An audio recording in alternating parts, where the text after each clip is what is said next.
un des plus grands défis quand on fait l'évaluation de l'apprentissage, c'est la question de l'équité. Puis il y a de l'équité à plusieurs niveaux. L'équité entre les étudiants, entre les groupes, entre les programmes, puis à la limite même entre les universités.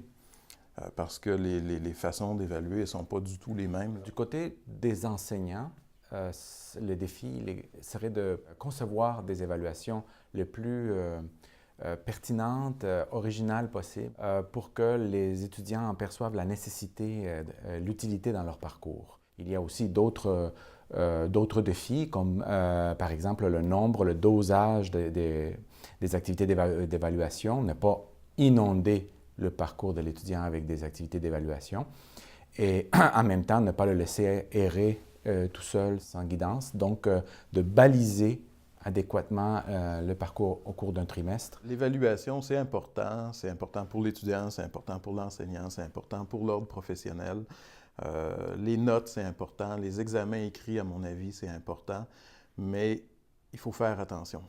Tout ça, ça a des limites qui sont importantes. On prend des mesures imparfaites, on amalgame tout ça pour faire une note dans un cours, qu'on transforme en cote, et que finalement, on va retransformer en chiffres sur une échelle un peu arbitraire, là, entre 0 et 4,3, avec rien entre 0 et 1.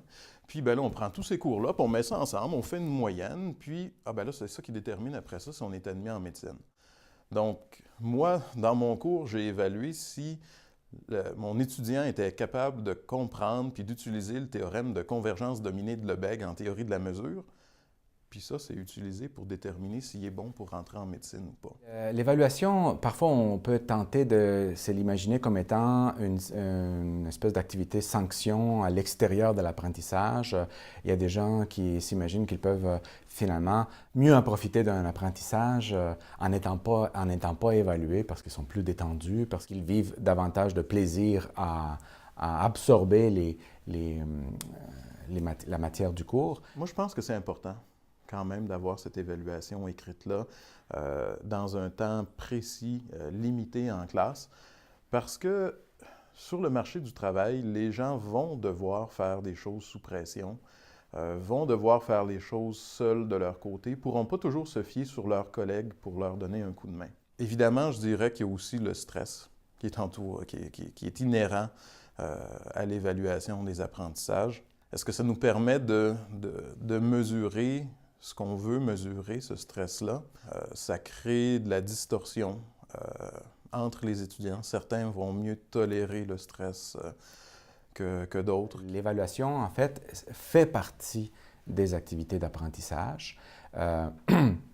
L'évaluation fixe les apprentissages chez l'individu, chez l'apprenant, un peu comme le fait de raconter un rêve le matin venu fixe le souvenir du rêve dans notre mémoire. Souvent, on va faire un petit peu de bachotage, en fait beaucoup de bachotage, à la dernière minute. Vite, on apprend la matière parce que c'est important. Il faut que je me souvienne le théorème, machin truc. Il faut que je me souvienne de la définition. Il faut que je me souvienne des 3 critères.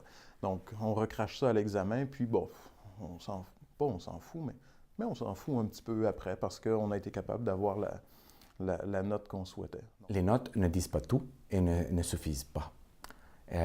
Une rétroaction verbale, écrite, la plus détaillée possible, la plus nuancée possible, permet à l'étudiant de comprendre, de lire comment l'enseignant a perçu sa performance et permet aussi ensuite l'échange, le retour sur la performance pour que celle-ci devienne formative et que l'étudiant puisse s'améliorer. En théorie, faire de l'évaluation, ça devrait être d'entamer un dialogue avec la personne.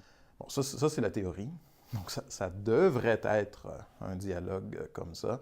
L'étudiant devrait revenir voir sa copie d'examen, devrait prendre la peine de lire les commentaires. C'est pas clair que les étudiants profitent bien de ces moments-là d'évaluation. Donc, ça devrait être un dialogue. Malheureusement, c'est souvent 2 monologues. Il y a plusieurs formes que peut revêtir un examen écrit. Un examen écrit, ce n'est pas une seule formule, c'est une famille de formules. Qu'est-ce qu'on cherche? Est-ce qu'on cherche à tester l'acquisition de références, de connaissances? Est-ce qu'on cherche à évaluer le degré de maîtrise d'une technique, à appliquer une théorie à une situation concrète? Est-ce qu'on cherche à à voir la synthèse de plusieurs apprentissages ensemble. Et donc, on choisit à ce moment-là l'évaluation en conséquence. Avoir une note, je pense que c'est important encore en 2017 pour d'abord l'étudiant, pour qu'il soit capable de se situer par rapport à ses apprentissages. C'est pas vrai qu'un étudiant qui a 95 puis qu'un étudiant qui a 75 ont le même degré de maîtrise des concepts, ont atteint les mêmes objectifs. De plus, quand une activité d'évaluation est conçue de façon authentique, en situation authentique, elle a l'avantage de confronter l'étudiant à la réalité, ce qui lui permet de mettre à l'épreuve ce qu'il a appris dans le cours. Et donc, discerner des enjeux, de choisir une stratégie, un plan d'action et de le mettre à l'épreuve par une réponse. Ça ressemble à une sorte de mini-stage, finalement, qui est fourni à l'étudiant à l'occasion de l'évaluation. Quoi de mieux pour apprendre? C'est extraordinaire.